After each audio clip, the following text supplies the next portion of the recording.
I felt so inspired. A, that it was chosen for me because I had nothing to do with choosing it, and B, that that people were rallying around this important work. So it's kind of cool. Even though it didn't quite work out, I still feel it. Okay?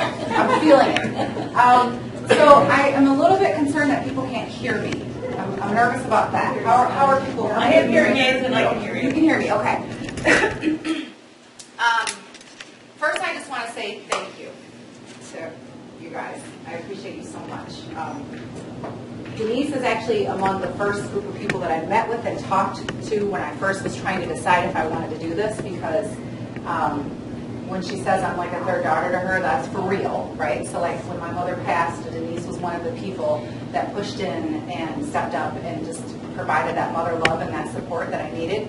And I have such a deep appreciation for that. And when I said I was thinking about doing this, I mean, she didn't even pause. She was like, yes, you have to do it. So and it has been really supportive all along. I also want to thank the people that today I want to share with you just what a day in the life of a candidate looks like. And what it looks like is team meeting early in the morning, data analysis before that, knocking on doors, radio interview, more knocking on doors, come to this fundraiser. And so I had nothing to do with pulling this together, right? All of the people sitting in the back there, the people with the Vote Poppy shirt on, Alex, Jason, Bridget, Kirsten, who pretty much got sort of taken hostage as part of our fundraising team, Kim, helped make this happen. And I feel like that's also one of the big learnings for me in this whole process is when I say that I'm stepping out in a really new and bold way, how many people have stepped forward to show love and support, and I just have a tremendous amount of appreciation for that. So so what I want people to know about my story and growing up that I feel is really important is that the place that I come from was home to a lot of struggle. There was a lot of struggle in my childhood. But what I also want people to know is that there was a lot of strength there. And I had the good fortune of having people in my life that could see the differences between those two things and could see the benefits of both of those things and could help me navigate those two things. And I have been telling this story to people every opportunity that I get because I feel like it really accurately demonstrates what that struggle and that strength looks like when you're living it. And I should also say, because I should say before I start talking about anything, that my name's Poppy C.S. Hernandez, and I'm running for the Michigan State Senate's 34th District. And that district includes Muskegon, Oceana, and Newaygo counties. And that's a big deal. That's a big region with a really diverse population and really diverse needs. And I want you all to know that I'm ready for that too. I'm ready to take on that challenge. So the story that I like to tell people to sort of give people a sense of who I am and where I've come from is the story about what happened to me in 5th grade. And what happened to me in 5th grade is that there was a window of time there where my family was homeless. And I have to tell you, honestly, when I think about my childhood, until I started this process of really sort of unpacking my life, I didn't remember that we were homeless. I forgot that we were homeless, okay? And I'm not sure why. I don't know if it's because my mother just loved us so deeply that we just sort of worked through that, but we were homeless for this window of time. And the memory is that we were actually staying at that hotel that's in the Heights. You know the hotel I'm talking about, where they still house homeless families. And my mother somehow was able to manage getting us a place to live in the Heights. And she actually bought a house in the Heights. The house was on the 3100 block of Sanford. And we moved into the 3100 block of Sanford, and my mother said to me, we're going to live in this house until you graduate from high school. And at the time, I said to my mother, my 9-year-old self, said, that's impossible. It is impossible to live in one place for that many years. Because that was my reality, right? And she said, no, we're going to be here until you graduate from high school. So That year I was to start school at Glendale. I don't know the exact number, but I'm guessing I was right around 5 schools that I had attended at that point. And I'm starting 5th grade at Glendale Elementary. And my school year went the way that my school year went every year, which is that the first couple of weeks of school, I'm late every day. I'm late for school every single day. And the reason I'm late for school every single day is because my mother, who loved us deeply, had a lot of struggles. And she couldn't manage getting us up and ready to school on time. And so the result of that was my 9-year-old self trying to manage that with a lot of chaos happening in our home and me getting to school late. But because I was late every day, I wrote myself a note so that I could be excused for that tardy, right? I'm like, I know how to take care of my business, right, at 9. So the note read, "Please excuse Poppy's tardiness. Her alarm clock did not go off." And I wrote that note, and I wrote a new one every day. I don't know why I did it. I think I gave it to the teacher, that's why. I wrote a new one every day. And every day I would go into my mother's room, and I would have my mother sign the note with her hand while she was really still asleep, right? And I would take that note to school. And you know, when I tell this story, and there are teachers in the room, they all know the little Poppy. They've all had that kid in their classroom, right? So Mrs. Chase was my teacher at Glendale Elementary. Yes. And she was this beautiful, tall black woman. I don't actually know if she was tall. I just feel like she was really tall. Her appearance was just impeccable, always perfectly matched and hair perfectly coiffed. And she didn't play around. You know, like if you were in her classroom, you were going to learn. That was her expectation.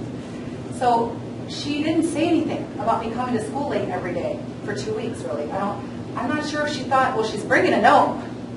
What am I going to say, right? But she finally did say something. She pulled me out into the hall, and she said, "Poppy, you have to be here to learn.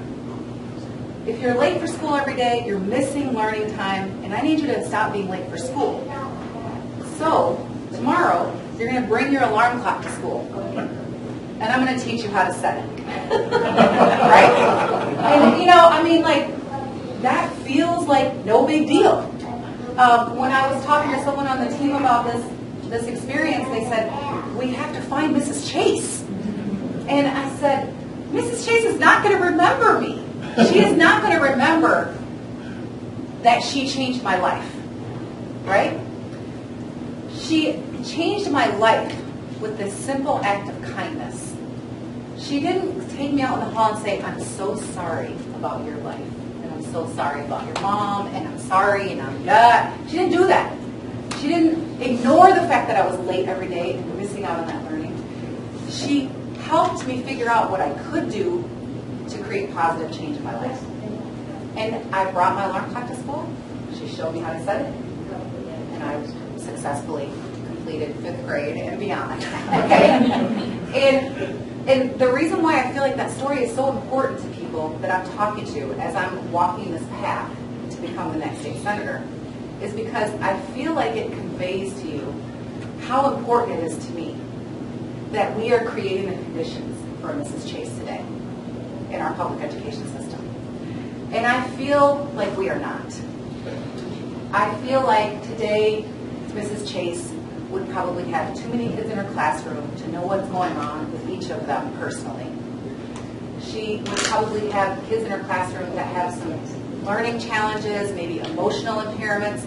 She probably wouldn't have an aide that's helping her manage those students. She might be stressed out because she hasn't gotten a raise in 7 years. She might be nervous about her benefits package. She probably doesn't have the materials she needs for her classroom. All of those things get in the way of Mrs. Chase taking 5 minutes with that little girl and changing the trajectory of her life. All of those things. And I feel like it's really easy to minimize each of those things. But each of those things had to be in place in order for Mrs. Chase to take that time with me. And I'm very clear that Mrs. Chase taking those 5 minutes with me has a direct correlation to me graduating from University of California, Berkeley. It's a direct correlation to me graduating from Western with a master's degree. There's a direct correlation to who I am in the life of my husband as a really stellar wife. I'm just saying, okay? There's a direct correlation to who I am as a mother to my sons. Without Mrs. Chase, the path for Poppy looks really differently. And I just feel like my life's work has been about paying that forward. It's been about my sense of obligation and duty to serve the people that I have lived alongside and worked alongside. And the reality is that I never, ever planned on running for elected office. I'm just going to tell you the truth about that. In fact, I believe that people that were in elected office were sort of the enemy. Right? They didn't look out for me. They weren't Mrs. Chase. What's that? And until recently, I was willing to continue working alongside people in the community and felt really good about the work I was doing. But recently, when I was approached in November and asked to consider running, I just was asked to consider it. It wasn't like, yes, please run. It was, what do you think about this? I did this research and I learned that the idea that what happened with Mrs. Chase could ready me to serve in my community at the grassroots level, but it couldn't ready me to serve at the legislative level was a lie I was telling myself. Right? Because what happened with Mrs. Chase has everything to do with why I'm prepared and why I have a sense of urgency about what is happening at our legislative level. So I had to come to terms with the fact that, well, I'm uncomfortable with this idea of being an elected official. I'm uncomfortable with a lot of the things that are involved in campaigning.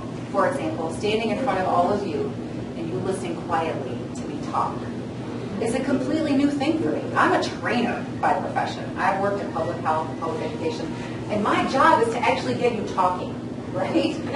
And I find myself oftentimes, I'm the only one talking. And I'm always like, nobody's talking. I mean, last night at that candidate forum, I mean, people sat there quietly for 2 hours.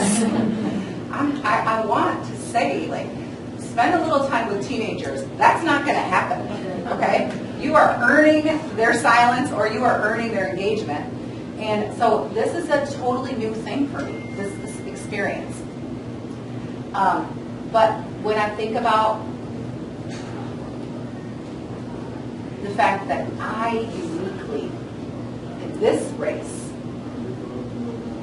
have a very clear sense of what the problem is and what needs to be changed. I uniquely have that sense because I have lived it.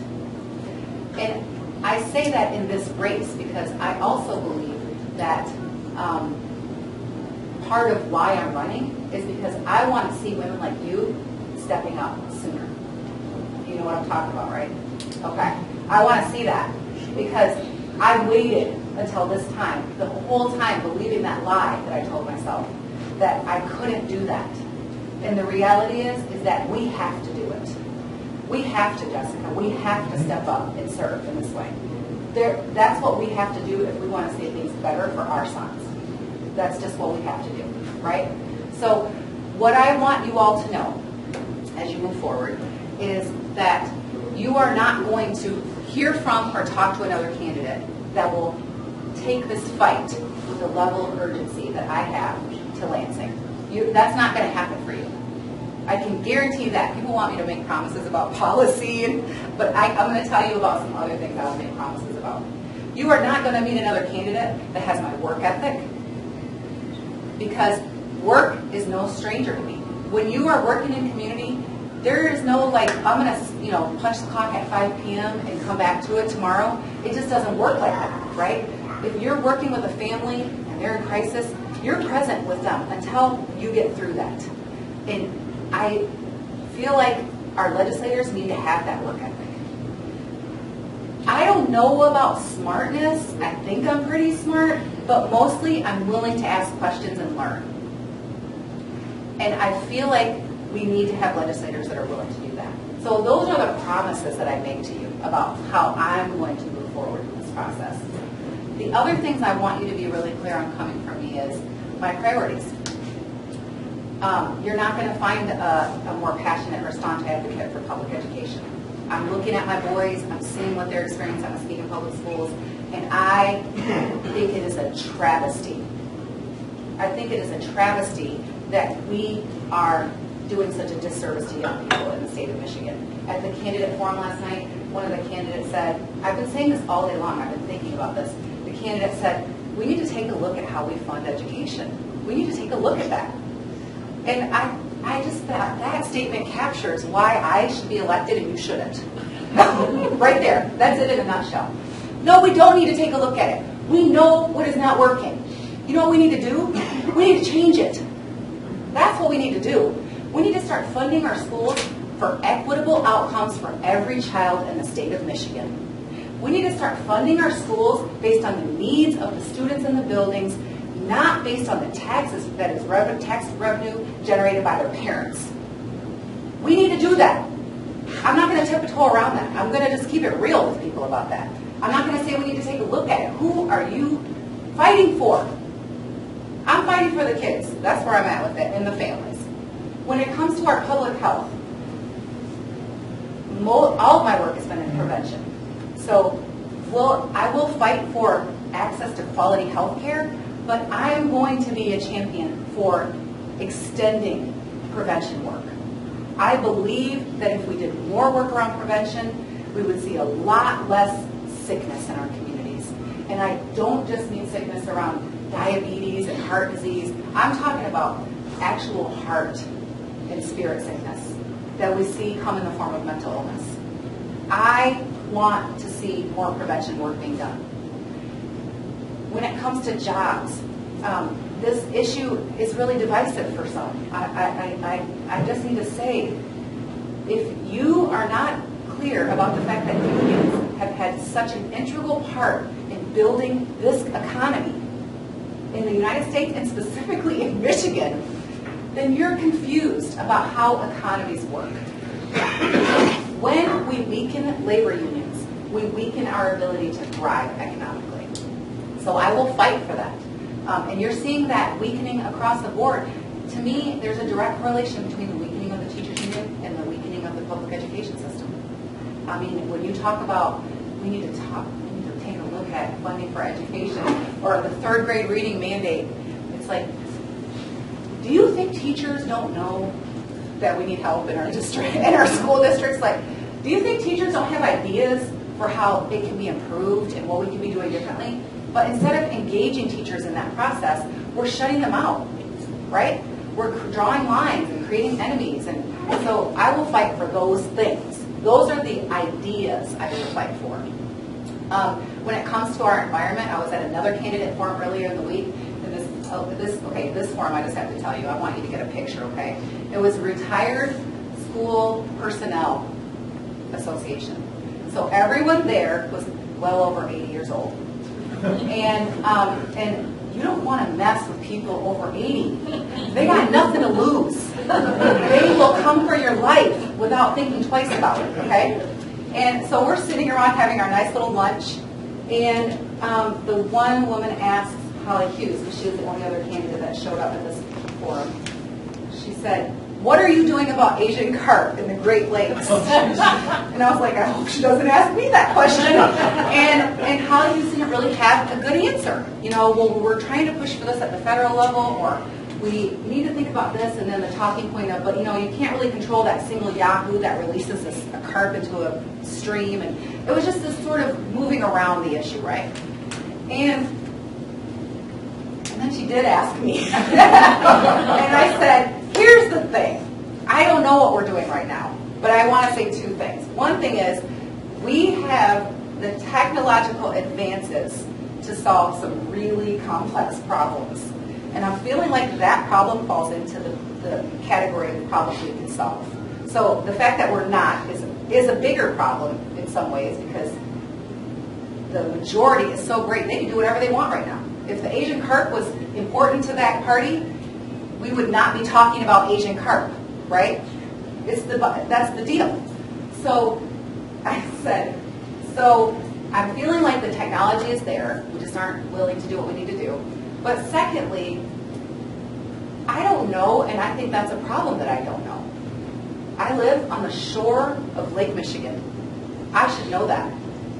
My son, who is 16, should know that, right? That should matter to all of us. So that's a problem also. Just like as a community, we're not all plugged in to the significance and the importance of the lakeshore in our lives, right? So I said that and I was like, you're probably not going to vote for me because I'm not giving you the answer you want, but I just felt like I needed to be honest about it, right? So I just said, so just telling you moving forward, that's something that if I were elected, I would be looking into those things. I would be sharing those things at the community level. What do we need to be doing? How can we, why isn't that part of our science curriculum? Why aren't they studying it at the Career Tech Center, right? So anyhow, so I am just feeling like I need for people to know where I'm coming from, not just in terms of where I grew up, like literally where I'm coming from, but I need you to know what I'm doing with that coming from. The Sankofa thing was so perfect. And I need you to be assured that at the beginning of this process, I felt very afraid. I did. I was very afraid. It felt very big. I thought, oh my gosh, me, a senator? But what I want you to know is that in just a few short months of doing this work, of talking to people, of researching it, lots of tears, lots of frustration, I'm not afraid. I'm not afraid. And I'm not afraid because the work is just too important. I don't have time to be afraid. And so I'm putting this, I was talking about that bucket of problems that we can solve. I'm putting this in the bucket of we can get this done. We can get this done. And in that bucket is the work, the bucket has to have the three things that I talk about every time I get up in front of a group of people, which is the talent, the time, and the treasure. In that bucket is we can get it done, but we got to have the time, the talent, and the treasure. In our team meeting today, we talked about how many doors we need to be knocking. And I'm just going to tell you that every night I lay my head down, and what is very clear to me is we didn't do enough today. We didn't do enough. We didn't raise enough money today. We didn't knock enough doors. We didn't make enough phone calls. That is how I go to bed every night. Because that is what we have. There is always more that we can do. And for us, when we were talking today in the team meeting, it was like we had an impromptu team meeting. Barb, we didn't call you. I'm sorry, honey. But in that meeting today, well, because she was knocking on doors while we were meeting. In that meeting today, we just really sort of, settled into the fact that we need more help. We cannot do this. We can't get accomplished what we need to get accomplished with our current reach. We need more people to help us knock doors. We need more people to help us make phone calls. And we need more people to give us money. It's really that simple. And when I was interviewing on the radio today, he asked me about the fundraising piece. And he said, how's that going? And I said, it's going all right. But again, when I lay my head down at night, the first thing that comes to my mind is I didn't raise enough money today. Right? It's going all right, but the costs are adding up. And at this time, there is not enough money in our bank account to pay for the things that we have planned. And they're not elaborate or extravagant things. I'll just let you know, you will not be seeing a billboard with my face in the primary. I can't make any promises after that because these people, they just take pictures of me and they put them on things. But in the primary, there will be no billboards. I'm feeling good about that, actually. I don't really like the billboards. But we're not spending money frivolously. We're being very frugal and really intentional with every single dollar. We're spending our money on mailers, and we're spending our money on staff. That's where we're spending our money. So when you give to Vote Poppy, that's what you're funding, mailers and staff. And that's a very conservative approach for campaigning, but it's what we're doing right now. And part of why we're doing it that way is because I could spend more time doing calls and raising more money, but because I'm a new candidate, I have to be out there talking to people, and that takes away from the call time. That's just the bottom line. So if you're here, I'm going to believe that you're already Team Poppy.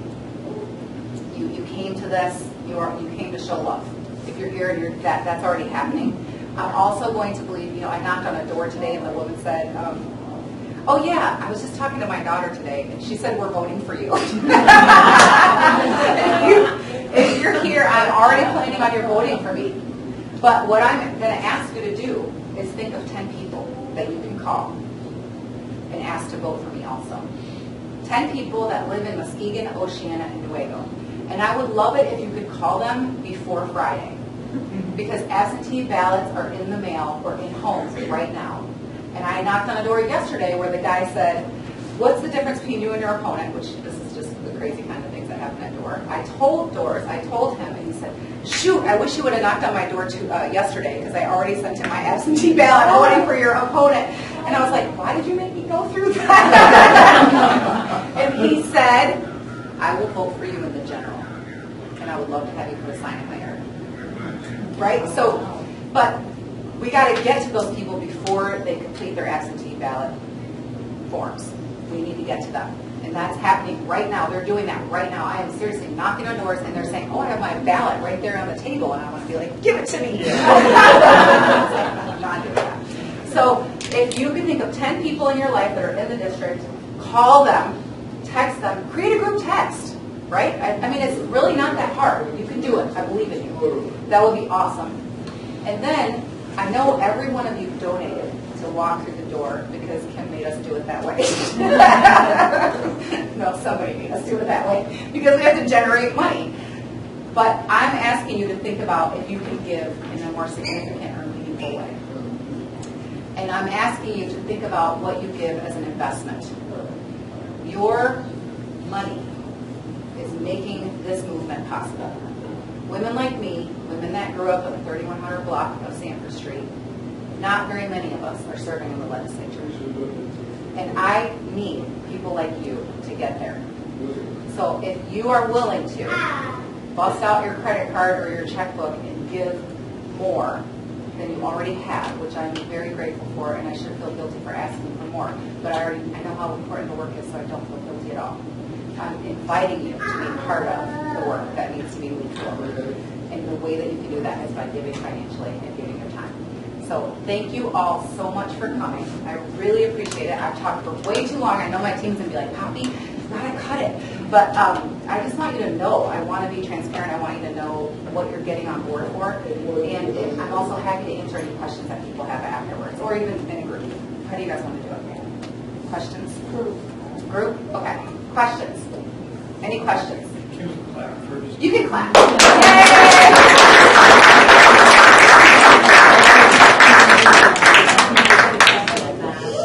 Okay. Well, thank you everybody for coming, and I hope you enjoyed the food. I think that the chef needs. Oh, I forgot. Oh, good. Here's what I'm going to say about the chef. Yes. First of all, fire. Where is he? Fire. So, if you are interested in just purchasing the food for yourself personally, or getting this back here, fire. That's Tacitus, and Jessica brought him over through customs, Ghana, and we're so grateful because look at this little beautiful thing. But the name of the business is Abeshe Ghanaian Cuisine. Abishi or Abeshe? Abeshe. I did it all wrong. Abeshe. And you can find them on Facebook, and you can find out about when they're serving, because you serve at the little chalet, right downtown. Wednesday through Saturday. Lunch and dinner, or just lunch? Lunch and dinner, as long as there's food left. Okay, lunch and dinner, Wednesday through Saturday. Which, I mean, the downtown area is like amazing. Like, go get yourself a plate and then have a seat somewhere. There's a food truck rally tomorrow. Food truck rally tomorrow. I really want to believe that. Okay, questions. Thank you. Was there anything else you wanted to add? No, I was just going to add that Heidi here at the Red Lotus, and I hope you all like the location here. They just set up their diversity and inclusion. Diversity and culture show. Oh, thank you, diversity and culture show. this week. And if you see any art that you want, she said that she would give 5% to your cause. Wow. That's so generous. Okay. Any questions from anyone? Yes. Yeah, so you know my husband's a teacher. Yes. So I'm thinking about my husband, I'm thinking about Mrs. Chase. Yes. And it seems to me that I don't know exactly how long ago, but maybe 5 or 6 years ago, we began to vilify the very people that we entrusted with the education of our children. Yes. Why do you think that happened, and how are we ever going to turn that around? So I think that happened as part of a very concerted effort to undermine labor. That's my opinion about that. I don't know. It's such an interesting sort of example of how we haven't been prepared for the media and messaging of current technology. We're not prepared for it. So it's coming at us in ways that we don't even understand how it's affecting us. And so in my mind, that's a very intentional, concerted effort to undermine labor. And so the teachers have just been pulled into that, right? They're just kind of collateral damage. So that's the first thing. The second thing I want to say about that is that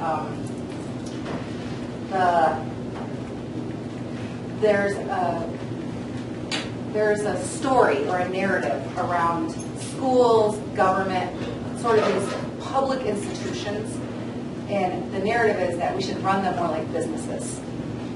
And while I'm a fan of the business model, governmental agencies have an obligation and duty that is not about generating a profit, right? So I think about it in the context of working for a nonprofit where, a nonprofit isn't trying to generate revenue. The profit in a nonprofit is how well they serve the population that they're supposed to serve. That's the profit, right? Did you have the outcomes you're supposed to have? Not did you make money doing the service. So schools, the continual cutting of funding for schools has been also offset by this narrative around we just need to be more efficient, we just need to be more fiscally responsible, we just need to, right? And so teachers are like the collateral damage of that because we don't want to pay. Then you have, I heard the candidate talk about how this other, so there's all these sound bites. 80% of the school budget is staff. And it was said like that's a terrible thing. And I was like, I send my kid into a school every day for 8 hours. I kind of want that to be a good place for him, right? So if you're spending the bulk, and I don't even know if it's true, I didn't check it. What do you think, Jeff? Is that pretty close? 80% of the school budget, is that about? Okay. But I want them to be investing in the staff because that's their greatest asset is the people in those buildings. So, but it was said like it was a dirty word. So I think that's all part of this. There is this sort of focus on the fiscal management or the financial bottom line, which don't get me wrong, you have to pay attention to the dollars. But a friend of mine once said to me, you can tell what the priorities of a church are if you its budget. You can tell the mission of that church by looking at its budget. I don't know why she said church or why that entity was used as an example. But for me, that's a really clear example of how when you look at our state budget or when you look at the school aid fund, we can see where the priorities are. And I don't think you're going to find anyone on the Democrat or the Republican side that would say that kids aren't a priority. Everybody says kids are a priority. But then when it comes time to pay for them, everybody's, not wanting to do it. So I think it's part of a very strategic marketing narrative, to answer your question. Yes? The guy that asked you what's the difference between you and your opponent. Yes. I told him that I have extensive experience working not just in public education, but also in public health in the nonprofit sector. I told him that I think legislators of today need to have more creative and innovative solutions around solving the problems that we're struggling with. I don't think one institution is going to solve the problems of our communities. For example, schools, even if we fix the school budget, that's not going to solve all the problems we have. We have to have leaders that can connect the dots and think outside of silos, right, to creatively solve problems. I told him that there isn't going to be another legislator that has the same amount of urgency that I have about solving these problems. I'm not going to sit quietly and move the problem down the line, because the problem is directly affecting my life and the people I love. So there isn't going to be another legislator that has that kind of urgency. And I think I close with something like, so I want your vote behind your vote. What do I need to do? Something like that. I don't know.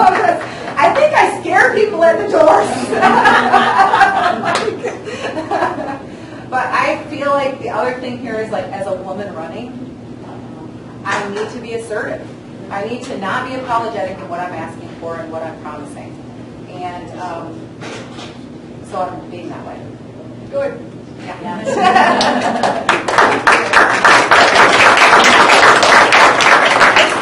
It is an interesting phenomenon. I don't know. I was just talking to someone about that when I got here at that forum last night. I was watching one of the other candidates, and I really loved it. I heard her say, I will defend a woman's right to choose, and I will fight for this, and I will fight for that. And I was sitting there and I was thinking, first of all, it's awesome that she said that in this setting, the specific thing about a woman's right to choose. That was awesome. And I love it that she's being so eloquent and like, this is what I will fight for. And I realized there was something troubling about that to me, and I couldn't quite figure out what it was until today. And I realized that, I'm not used to telling people what I will fight for. In my daily professional life, people know what I'm fighting for because they're fighting alongside me, right? So I don't need to say I will defend a woman's right to choose because I worked at Planned Parenthood for 7.5, 8 years. Everyone knows that not only do I fight for that, I actually work to accomplish not just a woman's right to choose, but a woman's right to equal access to contraceptive services and comprehensive sex ed and young people's autonomy and all these other way more complex things. That's what I've been working for, right?